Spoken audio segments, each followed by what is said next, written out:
The Abydos Governorate is a roughly 3-hour drive by car or bus from Luxor along the banks of the Nile, and is commonly included with Dendera in a day-long round trip to visit both temple complexes, departing Luxor at dawn and returning at dusk. A notable ancient structure there that exemplifies Type II architecture is the Osierion, discovered by Flinders Petrie behind the temple of Seti I around 1902. Petrie himself noted that its construction was the only other monument in Egypt that he considered closely resembling the style of the Valley Temple, and wrote that it was likely the oldest megalithic construction in Egypt, along with the Great Pyramid.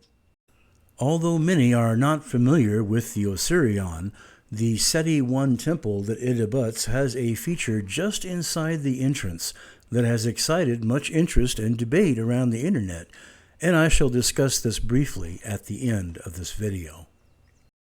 The Osirion was built at a level significantly lower than the current ground plane, nearly 10 meters from current ground level down to the surface of the pool, and there is some debate as to whether this indicates a construction period so distant in the past that the ground level was much lower than at present, or did the builders opt for digging a deep pit to install the works and related features, intending it to be buried when complete, which would have made the task considerably more difficult. There is a long tunnel connecting at right angles to the Osirion's south transverse chamber, running to the northwest. And again, there is some debate over whether this tunnel is an original feature or was excavated in the time of Seti I, circa 1290 BCE,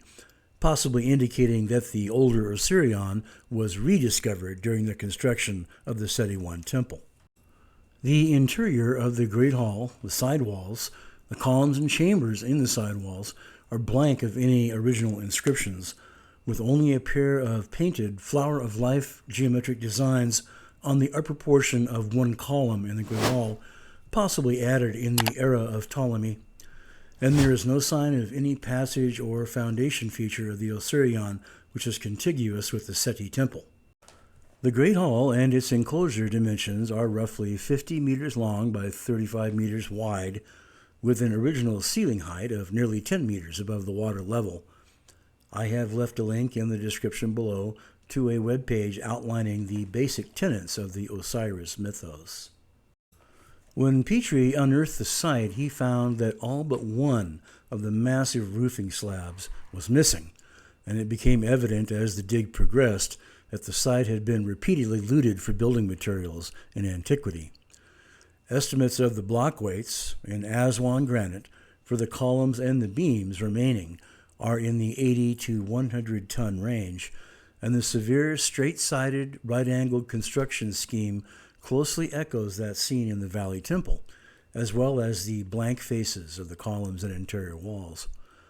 The broken ends of some lintel beams reveal the carved stone dovetail or post and notch method used to lock them into place. Estimates of the weight of the ceiling blocks based on the remaining single fragment are in the 200-ton range. Some references report the perimeter walls as being granite. Others cite high calcite content sandstone as the material used. Either stone has a very high specific hardness, around 7 to 8 on the Mohs scale. The forms seen on the perimeter wall faces are very reminiscent of the pillow-like effect seen on the lower casing stones of the Menkaure pyramid, complete with similar nubs on the block faces, although curiously, nearly all of these nubs had been cut back to a nearly but not quite flush state with the surrounding stone, leaving perhaps a quarter-inch protruding profile. Also, the style of construction exemplifies the use of staggered and jigsaw-type polygonal block joinery. One small area of the perimeter wall in the northwest corner of the Great Hall has been dressed flat and polished smooth, raising the question of whether the typical construction was possibly halted before completion, or what reason was there for a single section of wall needing to be dressed flat while leaving the remainder rough. My own inspection of the site in 2007 when the water level was quite close to that of the central flooring, revealed the presence of a number of quite large Nile perch and catfish swimming in the moat, which would seem to be an indication of a possible connection by subterranean passage to the Nile some 11 miles distant. In 2016 and 2019, I was unable to gain access to the lower portions of the Osierion, and in 2022, it was declared permanently closed to tourists by the Antiquities Council. Since this video deals with the Abydos temple site, it would be remiss of me to not include at least a brief mention of the feature that Abydos has become most widely known for, the infamous UFO or helicopter glyph panel.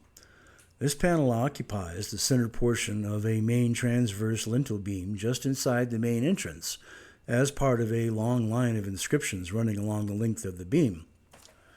Some have claimed that the inscription contains depictions of high-technology vehicles, a helicopter, a Star Wars-type speeder, a hightailed aircraft, a submarine, and speculation has become rampant over it in the past 2 decades thanks to the internet. I personally have no position in this matter, but I do find it quite amusing. In Ancient Architecture 8, we'll visit the Serapeum at Saqqara to examine the mysterious huge precision stone boxes in the tunnels there.